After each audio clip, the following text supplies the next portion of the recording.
Hello, I Dharmendra Kumar Verma, Assistant Professor in Biyani Group of College. Today my topic is culture या संस्कृति। संस्कृति किसे कहते हैं? संस्कृति मनुष्य के द्वारा निर्मित पर्यावरण का भाग होती है। संस्कृति एक ऐसी कंसेप्ट है जो समाजशास्त्र में एक महत्वपूर्ण अवधारणा मानी जाती है। संस्कृति की परिभाषा अलग अलग विद्वानों ने अलग अलग दी है। इसका एंथ्रोपोलॉजिकल मीनिंग अलग है और सोशलॉजिकल मीनिंग अलग है। मानवशास्त्रीय अर्थ में हम देखते हैं तो सबसे पहले मजुमदार और मदान कहते हैं कि जीवन जीने के ढंग को संस्कृति कहते हैं, अर्थात जिस प्रकार से हमारी रहन सहन, खान पान इत्यादि होता है वह कल्चर कहलाती है। जिस प्रकार से हमारा वे ऑफ लाइफ है वह कल्चर है। दूसरे विद्वान है टाइलर। टाइलर भी एंथ्रोपोलॉजिस्ट है। इन्होंने बताया है संस्कृति संपूर्ण जटिलता है। जटिलता अर्थात इसमें ज्ञान, विश्वास, कला, आचार, विचार इत्यादि आते हैं। इन सबको हम जब सम्मिलित करते हैं तो जटिलता के रूप में एक संस्कृति के रूप में हमें दिखाई देता है। तीसरे हैं हर्स्कोविट्स। हर्स्कोविट्स भी एंथ्रोपोलॉजिस्ट है। इन्होंने बताया संस्कृति मनुष्य का पर्यावरण का मनुष्य के द्वारा निर्मित भाग है। पर्यावरण का वह भाग जो मनुष्य बनाता है वह कल्चर कहलाता है। जैसे जो चीज़ें हम छू सकते हैं, देख सकते हैं, बना सकते हैं वह कल्चर है, जो कि भौतिक संस्कृति कहलाती है। जिसको हम देख नहीं सकते वह भौतिक संस्कृति कहलाती है। इन दोनों को हर्स्कोविट्स ने कहा है कि यह मनुष्य के द्वारा निर्मित है। इसके पश्चात इसका हम समाजशास्त्रीय अर्थ देखते हैं। समाजशास्त्रीय अर्थ में सबसे पहले ब्रूम और सेल्जनिक ने बताया। ब्रूम और सेल्जनिक ने बताया संस्कृति चूँकि हस्तांतरणीय होती है, एक पीढ़ी से दूसरी पीढ़ी को दी जाती है। रहन सहन, खान पान, जो भी हम कस्टम्स है, प्रथाएं है, परंपराएं है, उनको एक पीढ़ी से दूसरे पीढ़ी को देते हैं। इसलिए यह सामाजिक विरासत है। सामाजिक विरासत के रूप में यह एक पीढ़ी से दूसरे पीढ़ी को दी जाती है। दूसरा रॉबर्ट बियरस्टेड। रॉबर्ट बियरस्टेड ने बताया कि संस्कृति एक संपूर्ण जटिलता है। संपूर्ण जटिलता में हम जो भी विचार करते हैं, जो भी सोचते हैं, जिस पर कार्य करते हैं, ऐसी सभी वस्तुएं संस्कृति में आती है। जैसे हमें किसी वायुयान का निर्माण करना है तो उसके बारे में जब सोचते हैं, उसका कार्य करते हैं, उसको हम बिल्कुल रिजल्ट के रूप में देखते हैं तो वह है संस्कृति कहलाती है। इसके पश्चात हम देखते हैं संस्कृति की विशेषताएं। संस्कृति में कौन कौन सी ऐसी विशेषताएं है जिसके द्वारा हम मानव समाज को पशु समाज से अलग कर सकते हैं। सबसे पहले हम देखते हैं संस्कृति का निर्माण मनुष्य के द्वारा निर्मित होता है, अर्थात मनुष्य ही संस्कृति का निर्माण करता है। कोई पशु संस्कृति का निर्माण नहीं कर सकता है, क्योंकि मनुष्य को प्रकृति ने ऐसी विशेषताएं दी है जिसके द्वारा वह संस्कृति का निर्माण कर सकता है। सबसे पहले मनुष्य के पास एक ऐसा मेधावी मस्तिष्क है, एक ऐसा मस्तिष्क है जिसके द्वारा वह संस्कृति का निर्माण कर सकता है। इसके अलावा उसके पास ऑब्जर्व करने की तीक्ष्ण दृष्टि होती है। वह किसी भी चीज को ऑब्जर्व या अवलोकन बिल्कुल कुशलता पूर्वक कर सकता है। इसके अलावा हम तीसरी बार देखते हैं तो यह देखते हैं कि उसमें सीधे खड़े होने की क्षमता पाई जाती है। चौथा हम देखते हैं उसमें उसके हाथ में अंगूठा है जो किसी भी दिशा में घुमाया जा सकता है, अर्थात किसी भी चीज को वह बिल्कुल ऑब्जर्व करके पकड़कर किसी भी आविष्कार का निर्माण कर सकता है। ये ऐसी विशेषताएं हैं जिनके द्वारा मनुष्य ही संस्कृति का निर्माता या निर्माण करता है।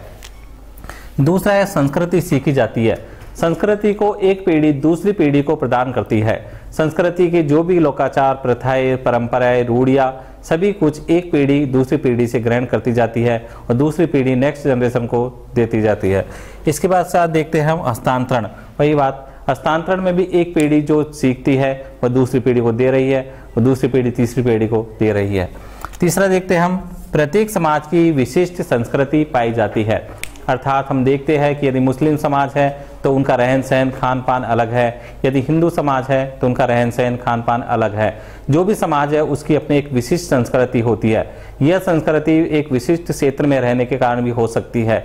जैसे हम देखते हैं कि पहाड़ी क्षेत्र में जो लोग रहते हैं उनकी कल्चर अलग है, जो मरुस्थलीय क्षेत्र में रहते हैं उनकी कल्चर अलग है, जो घनी आबादी में रहते हैं उनकी कल्चर अलग है, तो ठंडे प्रदेशों में पाए जाने वाले व्यक्तियों की अलग होती है। अर्थात जिस क्षेत्र में व्यक्ति रहता है वैसी ही कल्चर बनती जाती है।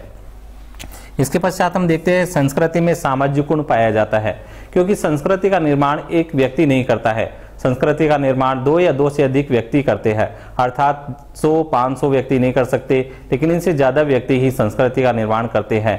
तो इसमें सामाजिकता का गुण पाया जाता है, अर्थात जब बच्चा पैदा होता है तो उसमें कोई भी संस्कृति या सामाजिक सदस्य नहीं होता है, लेकिन धीरे धीरे वह जब समाज के संपर्क में आता है उसका समाजीकरण होता जाता है और वह एक समाज का सक्रिय सदस्य बन जाता है, अर्थात संस्कृति में सामाजिक गुण पाया जाता है।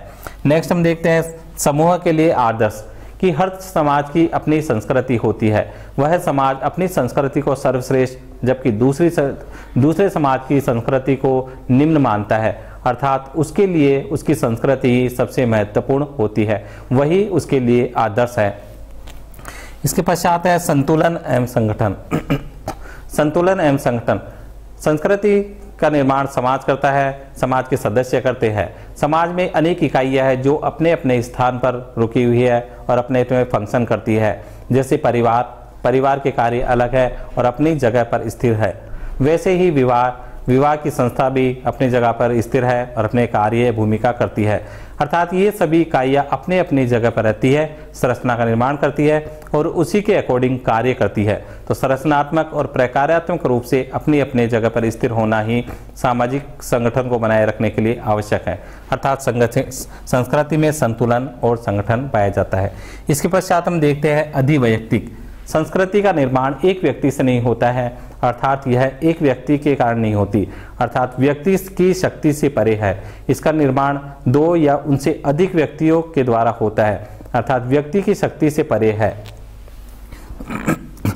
संस्कृति अधिसावयवी होती है। अधिसावयव की संस्कृति में जो भी एलिमेंट्स है वो अपने अपने स्थान पर स्थिर रहते हैं। जो भी इकाइयाँ है वो अपने अपने स्थान पर स्थिर है, जैसे परिवार की है, विवाह की है, समूह है, संघ, समुदाय, सभी इकाइयाँ अपने अपने स्थान पर हैं। ये सभी इकाइयाँ एक दूसरे का साथ देकर एक दूसरे के अनुसार कार्य करती हैं और पूरे संतुलन को बनाए रखती हैं, अर्थात अधिसावयवी है। इसके पश्चात है संस्कृति आवश्यकताओं की पूर्ति करती है। एक समाज में रहकर हम हमारी शारीरिक, मानसिक, आर्थिक, राजनीतिक, धार्मिक सभी आवश्यकताओं की पूर्ति करते हैं, अर्थात सारी आवश्यकताएं हमें संस्कृति के माध्यम से ही समाज में पूरी जा सकती हैं। धन्यवाद।